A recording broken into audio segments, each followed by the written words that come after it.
There's an African proverb that says kuraone, which is shona for grow up and see, or when you grow up, you'll understand. It's something elders often say, reminding us that some lessons in life can only be fully understood with time and experience. But what if we didn't have to wait until we stumbled through life to gain that wisdom? What if there was a space where those who've walked the path before us could guide us, share their stories, and help us navigate the transition into manhood with clarity and purpose? That's exactly what this platform's about. A place for real conversations, shared experiences, and lessons that can help shape us into the men we aspire to be. Today, we're unpacking fatherhood, not just what it means to be a dad, but the journey that takes you there. The leap from boyhood to manhood is massive, but the leap from manhood to fatherhood is a whole new level of growth, responsibility, and self-discovery. To help us explore that, I'll be speaking with a man who's been through it, someone who's further up the ladder of responsibility. Let's tap into his wisdom and find the tools to make this transition not just manageable, but meaningful. Ron, thank you so much for joining us. Welcome to the show. Thanks for having me, man. Shout out, bro. Thanks a lot. So, as we've mentioned, we're going to be diving into fatherhood to better understand that process. But before we get into that conversation, let's maybe set the ground for the viewers just so we get a better understanding of how we define a man. So when we say this person is now a man, are we speaking about their age, their mindset, their responsibility, or is it something deeper when we speak about this person as a man, or how do we define a man in this day and age? Okay.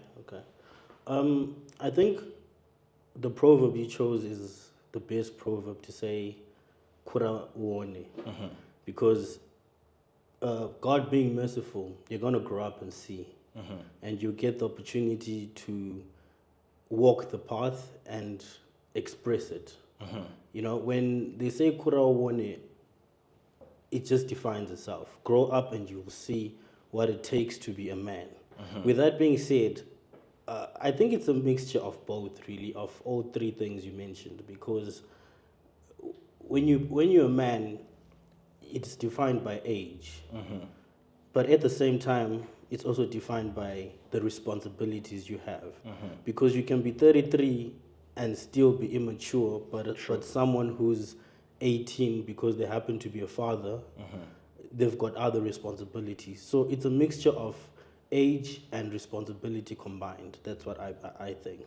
Got you. And thanks a lot for that. And I think you're very right, because obviously when we look at it from a biological standpoint, there's certain things that start happening that we're like, okay, this person is transitioning to become a man, right? Yes. But beyond all of that, it's very important that when we look at this person, is he dependable? Can he take on responsibility? So I agree with that. Thanks for that.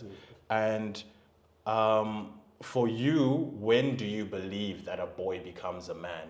And are there any markers that show that, okay, this person has transitioned from becoming, from being a boy to being a man? Are there any checkpoints, say on that journey?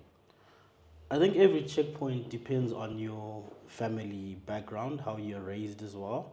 Because in our environment, at 21, our dad said he doesn't have two grown men shaving in one roof. Yeah. So you needed to make a plan at 21. He didn't mean it literally to say that I'm going to kick you out, but you knew it was going to be awkward just being there when you know you're above 21. So the first marker is at 21. That's when life really hits you, and you get that key to say, okay, now I don't depend, there's no salary now there's no allowance coming from dad. The birthdays are different. I think as for me, my 18th birthday is when I stopped getting a gift from both parents, you see now. So I think it starts from 18 and it creeps in. The reality sits at 21, because at 21 I had to move out, and when you're now staying with, depending on the environment, because I was staying with a friend of mine and we're sharing like an apartment, and the reality of paying rent was another marker as well, you see. And for those who've got the privilege of going to varsity, that realization that is probably the first year if you're an average family where the parents will send you or your guardian will send you, and then the second year now they'll tell you go out and work. Other kids are doing it. You see, so you start paying all those things. Yeah. So from 18, the signs are there. 21 is a marker, and then from 21, I think because the people around you are getting married as well. 26, so people start getting married. So that's another marker to say now I have to settle. You see, so I think those are the markers in life. Okay, got you. And you're very right that it depends with the culture. Yeah. Because like as an example, if you're Jewish, you have a bar mitzvah that shows that, okay, this guy is no longer just a boy. Yes. If you're a Xhosa person, you're going to the mountains. Yes. You know, so there's various markers. But now we've become so, not a lot of people are within those cultures to start off with. And there's people who are in those cultures but have moved away from tradition, right? Yes. So now it's us saying, okay, these are some of the markers that, showcase that this person has moved from being a boy to a man. And I like the marker that you gave, in your experience to say, look, at 21, this means that, okay, things now need to start making sense. Yes. I now have responsibilities. And another good marker is, like you said, being independent, taking care of yourself, paying your rent, et cetera, et cetera. So thanks a lot for that. And there's something that I just wanted to share with the viewers. I was speaking with a couple of friends, and I condensed how they defined what the transition from being a boy to a man is, and I just want to share it with our viewers quick. So they condensed it to, there's no single moment when a boy becomes a man. It's a series of choices over time. In traditional cultures, there were rites of passage to mark the shift from boyhood to manhood. Today, many young men are left to figure it out alone, but the transition often begins when a boy accepts hard truths without losing heart, when he chooses responsibility over escape, when he begins to build rather than consume, and when he starts leading his life instead of being led by it. Obviously, this is just adding on to what we've discussed, but I think it's very important that we have these markers so that at least we can guide these boys as they transition into becoming men. Exactly. And then just moving on to the next question, right? Because obviously, like I said, you're higher up in the ladder of responsibility now. Father of 4. You see what I'm saying? Okay, offset. But yeah. Album dropping soon. You know what I mean? So just still touching on manhood, right? Because we quote unquote get prepared for manhood, but what's something that you are experiencing in manhood that completely caught you off guard, but now, and you weren't prepared for it, but it's now something that you kind of face as part of your reality on a day-to-day? I think the reality of that this person is solely dependent on you doesn't really, I'm talking in context of having children. Got you. You don't really understand that what your parents went through to provide. So when my daughter was born, the realization that you can have bad days, but this person needs to eat. Yeah. This person needs diapers. This person needs to go for a checkup to the doctor.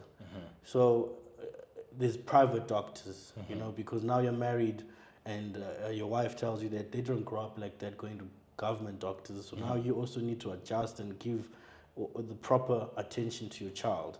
And as your firstborn, you're automatically going to make a lot of sacrifices so that this person is well. So just having a child is something which caught me off guard because you just think, well, things will just automatically go well for you.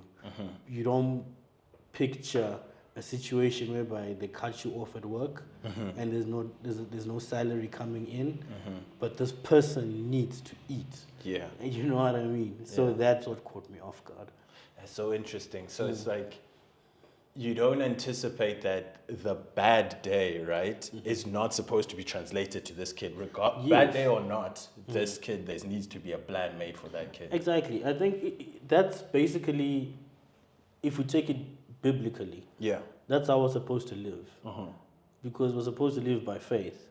And if this being, they can't talk, they're not telepathic, but they know that if by this time I'm gonna get my bottle of milk. By this time I'm gonna get my purity, that's porridge. By this time, so you never really prepare for that. You know that you're gonna have to be providing these things, but it doesn't hit you that much, and you always think the best to say, "There's no day I'm gonna lose my work, and there's no day." So having walked that path, as you said, it happens, and don't just talk about having a child. You really have to plan for this. You know, if you can.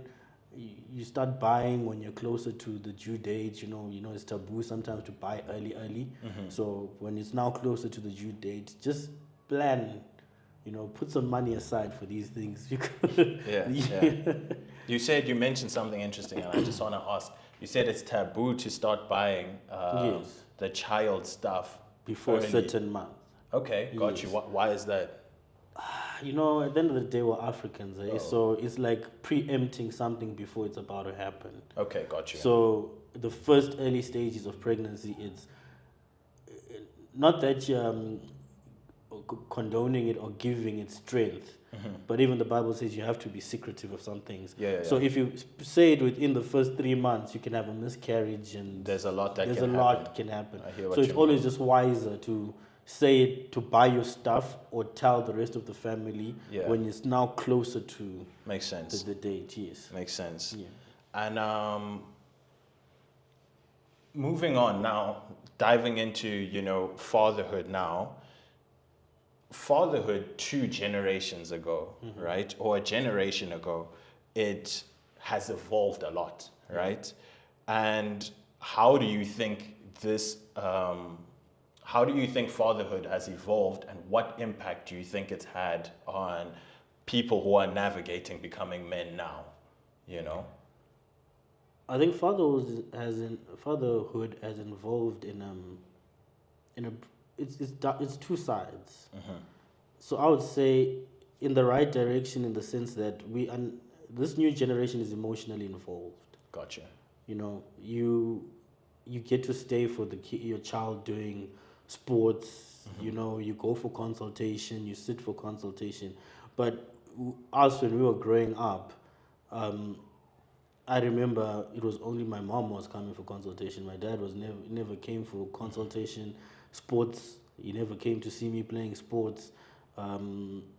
So this generation is quite involved in a good way, And the thing is, in the negative area is, we're a bit too involved sometimes. It's like we now spoil him too much because of what you went through. Okay. So we're overcompensating. Yeah, so overcompensating, because there's some times where I've seen it with my son. He's scared of a lot of things. Most people say it's because of the age, but if we're doing sports, there's certain sports he's scared of. If we're doing karate, you have to really go the extra mile to make him comfortable and stuff. But if you look at the way we grew up, we were just dumped there and say, "Hey, bro, I figured it out." Learn. So exactly. Yeah. So in that sense, there's certain things which you need to find a balance of saying, don't be too much available, but be there. Got you. So that they don't struggle when it's now time to go to school and stuff like that. Got you. Yeah. And one thing that I've also noticed in terms of the evolution of fatherhood, right, is that we've kind of moved away from the authority figure to being more of a present guide. Yes. Right? Yes. So back in the day, the father was just expected to make sure that the kids' school fees is paid, make sure that the kids eat, but the involvement in their day-to-day is not expected, right? And to your point, now it's necessary. You have to be there. But what you raised is quite interesting, that sometimes we end up overcompensating for what we lacked. Exactly. That could cripple the kid. Exactly. That's what I'm noticing now, and I'm trying to find balance on that. Because you now think of the traumas, and you become too available. So if you can find a balance, and then it'll always make things better. That's a golden nugget there. And then just looking back on your journey, right, in terms of your transition from being a boy and becoming a man and then becoming a father, right? what are some lessons that were either spoken or unspoken that you learned from, your dad or any male role model that, still guide you as the man you are today and as the father you are today? What are some of those lessons that you still hold close? My dad had this thing of every Saturday would have morning prayers. He was very big on you need to believe in something. Yeah. You can't just be. Can't just exist. You can't just exist. If you can do the Richivanu, you do the Richivanu. If you want to do biblical, religious things, do it with all your heart. Yeah. So that's one thing which stood by me. The sessions every morning at 6 o'clock. Whether you are drunk or not, you're going for those morning sessions.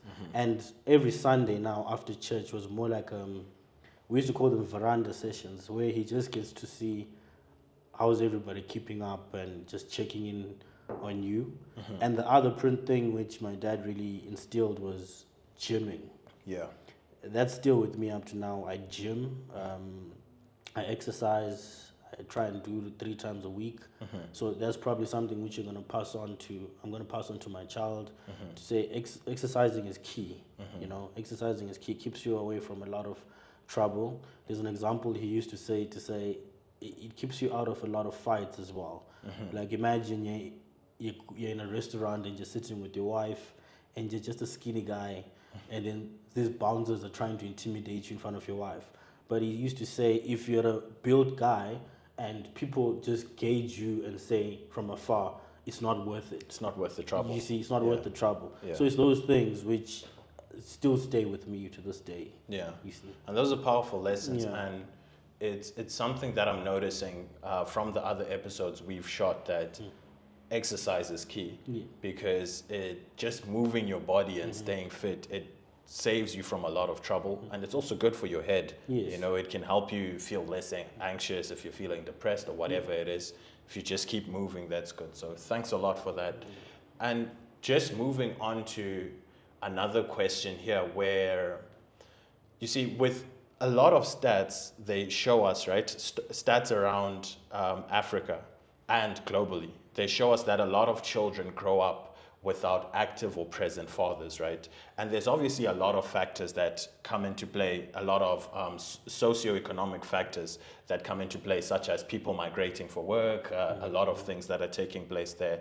But if we're just to focus on the fathers that choose not to be present, right? In your opinion, how do we break that cycle? And how do we raise a generation of men who are willing and not just obligated to step up and embrace fatherhood with intention? Okay, that's a very deep question. I think we need to really have men's seminars, because most people will try and say, no, it's the women to blame, and then no, the responsibility comes from the guy. You really need to educate the boy child to take responsibility, to know that when it's now time to be having fun behind closed doors, there's something which will come after that. Yeah. And be well prepared. Are you ready to go through all those experiences at 21, when you could be at varsity, or you could be doing something, you could be working? So I think if we can, it started with the schools from the age of when they're still doing the matric, just introduce like programs where fatherhood programs, whether it's during their break time once a week, and it's more like a guidance. I think they do that in the States, where they have like guardians and mentor day, where they talk to the kid and stuff. But this time, let's be more intentional and make it for the men to understand what it takes to be a man, not to just say you're a man. Not to just say you're a male. There's a difference between a man and a male. 100%. So a man is a person who takes responsibility, who steps up, who provides. But if you're just a male, it's just a boy. You're just a boy. You're just living. That's your sex. So I would say, if we can improve in the schools, make it like a small little curriculum, which is done probably first term only. When you get to 15, 16, they teach you that stuff, because that's where most of these things start from 16, and then it goes all the way to varsity. That's why you see most people drop out of varsity. So if you can, those age group, if you know from that age group, you'll be more careful. and you 100%. avoid a lot of these early responsibilities, which also lead to people now committing suicide. So the father is the head of the house. So if the father is eliminated from playing his role, the family breaks apart. Yeah. There's so much which a single mom can do, and kudos to all the single moms out there. But there's just something when a man talks to their daughter and they talk to their son. Yeah. You know, there's just something. A lot of people, a lot of problems are what you call avoided.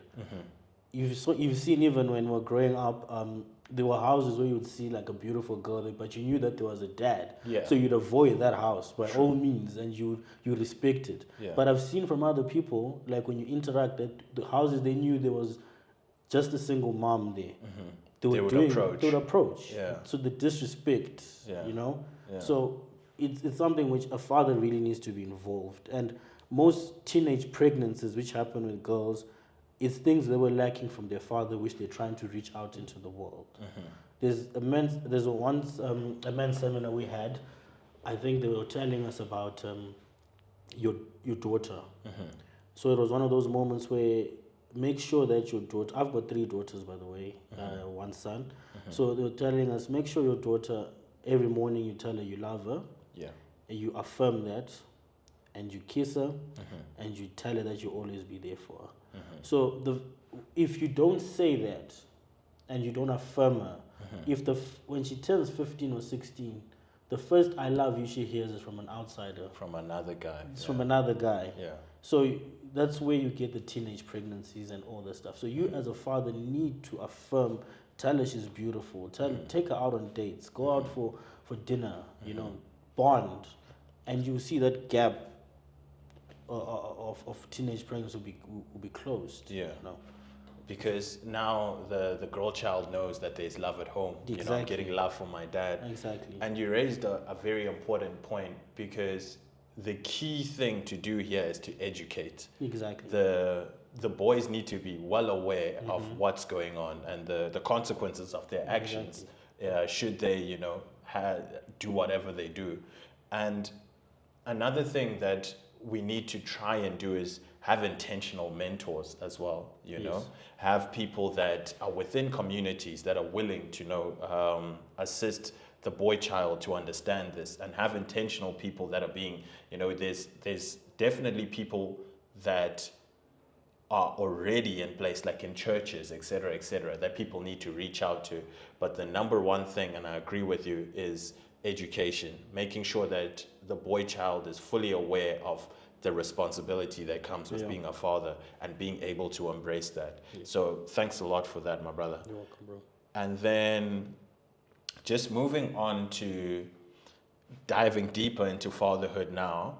So for a lot of young men, right, they, like we've just mentioned, there's some households, a lot of households that grow up with absent fathers, right? So what about that boy who grew up with no father, right? He didn't have a father figure present. What advice would we give that boy in terms of building their identity as a man as well as a future father? Okay, for those who grew up, the boy child who grew up with no father figure,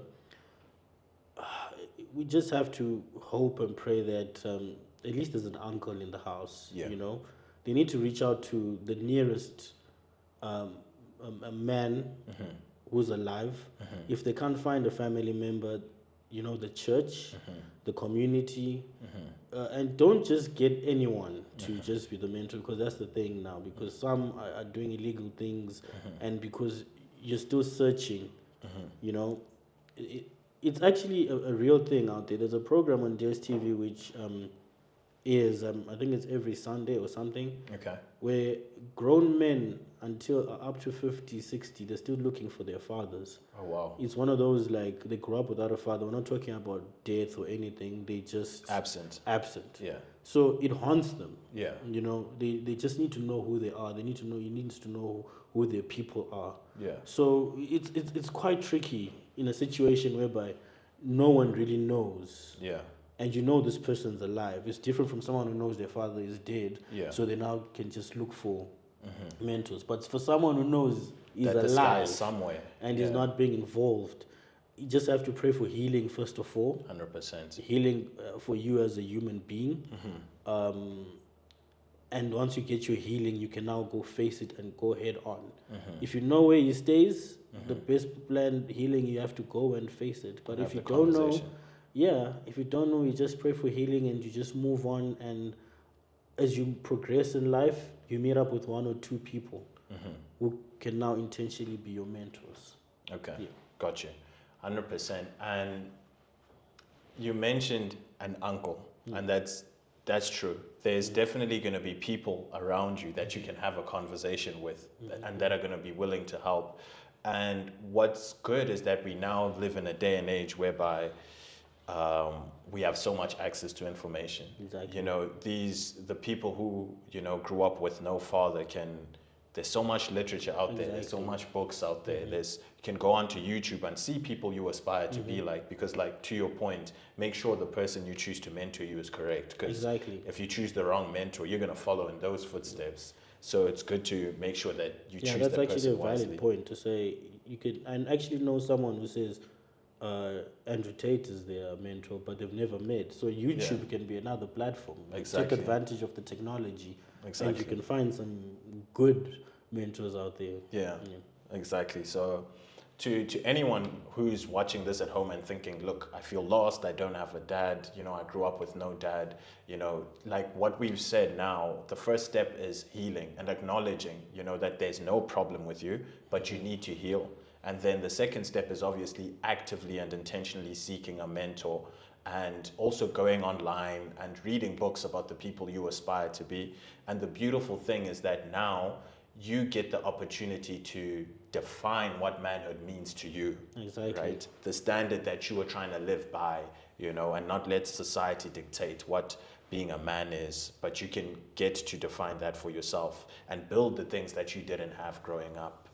And I like the way you mentioned that, to say that it's quite key, because a lot of people think that it's their fault why their fathers had to leave. It's something to do with them.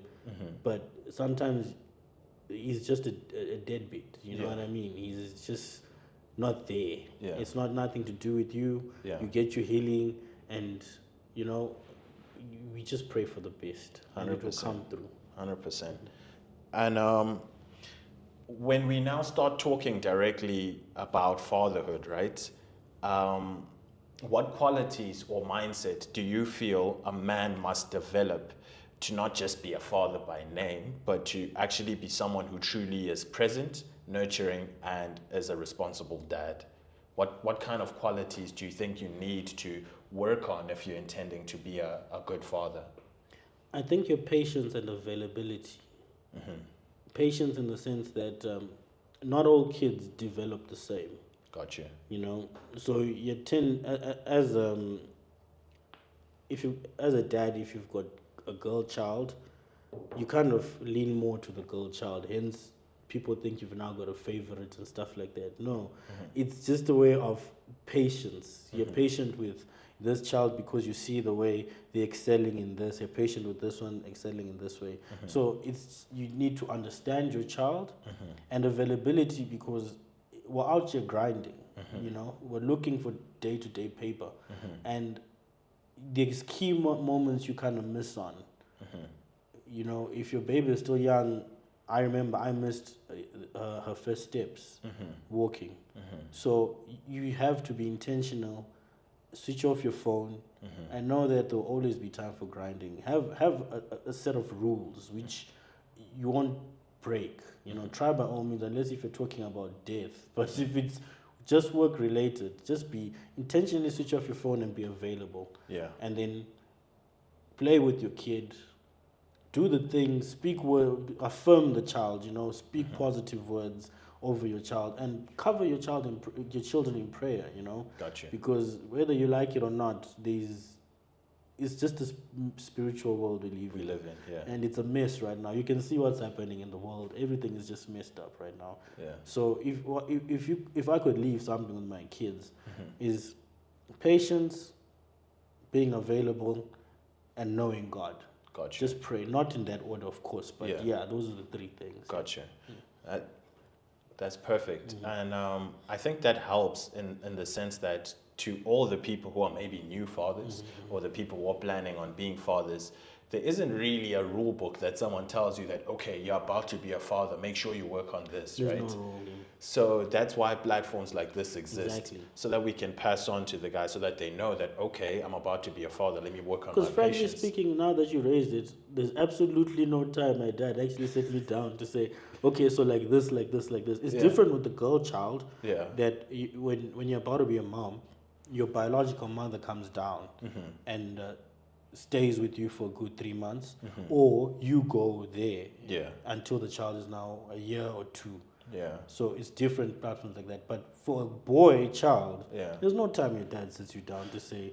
You actually made me realize something, because with the girl child, obviously we're speaking specifically for African culture, that when the girl child has a child, her mom comes down to assist for about 3 months, 5 months or something like that, right? Yeah. But then the boy child, it's like, You're on your figure own. it out, my guy. You're on your own. They The surely- best thing you get is a handshake on your Yeah. on your wedding. You did us proud. Yeah. But there's no time to say that, okay, at this age, We need to you know, at the assist age of, this guy into becoming a father, know, which is interesting. at That the that's age of not there. 13, your child is most likely to go crazy because of adolescence. Yeah. No, you're not told all this stuff. You figure it It's out as you interesting. go. Yeah. Yeah, okay. Then we've just identified another gap in our own culture, Exactly. you know, to say there definitely needs to be some sort of deliberate mentorship into the incoming father, you know. So, yeah. And just to reiterate the points that you mentioned patience, speaking words of affirmation on your children, ensuring that you pray for your children, right? And you teach your children to pray as well. And availability. Yeah.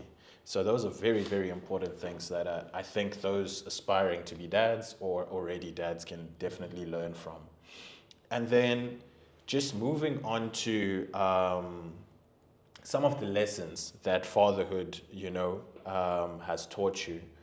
What would you say is one lesson your child or the experience of being a father has taught you that you didn't expect, but now you're carrying with you in every part of your life? So what are some things that you're shocked that, okay, my children actually taught me this, and you just notice that as you're being a dad?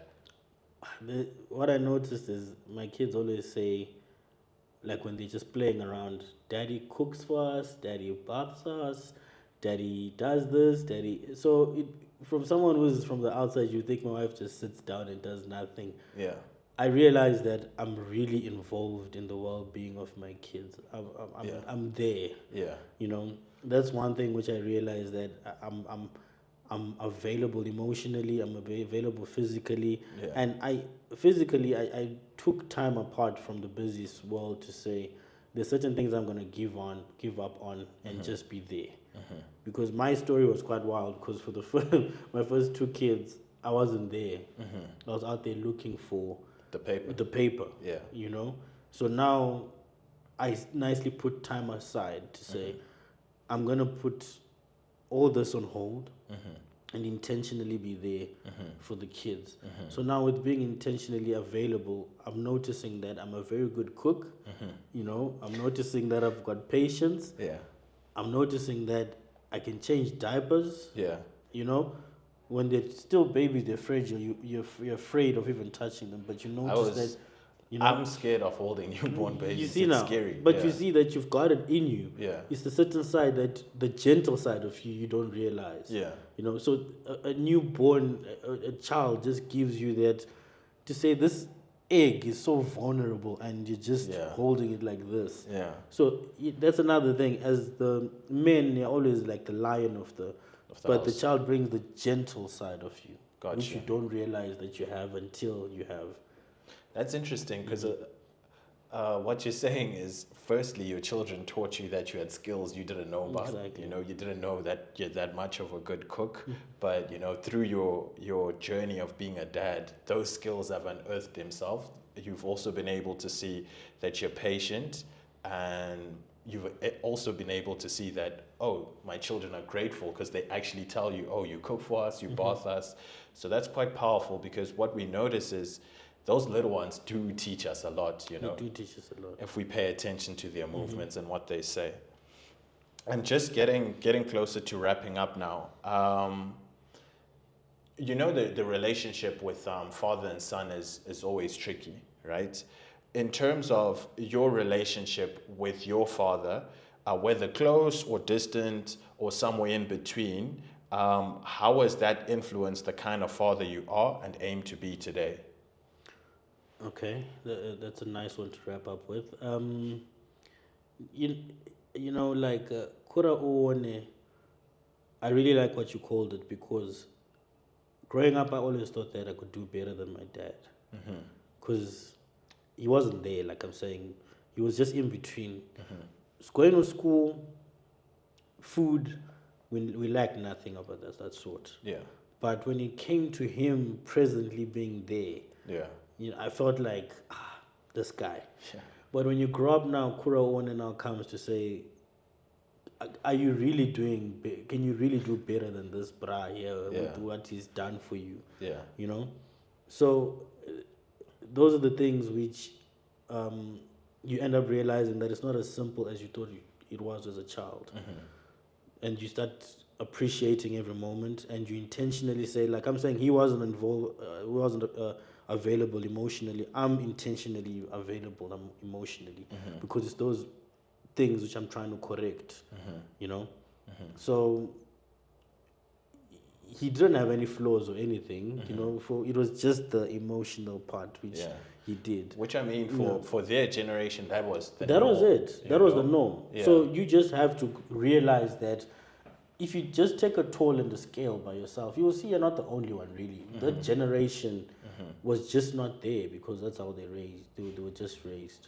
And you know, I was speaking to someone about how, you know, the generation of our fathers, they were not present emotionally, right? So now the fathers of today are doing something that they don't have a blueprint for, you know? So it's kind of like figuring out as you go. But the beautiful thing is, your son now will understand what it looks like to be emotionally available, right? Yeah. Although I don't know how it feels. It might feel like, you know, you're just winging this thing and figuring it out.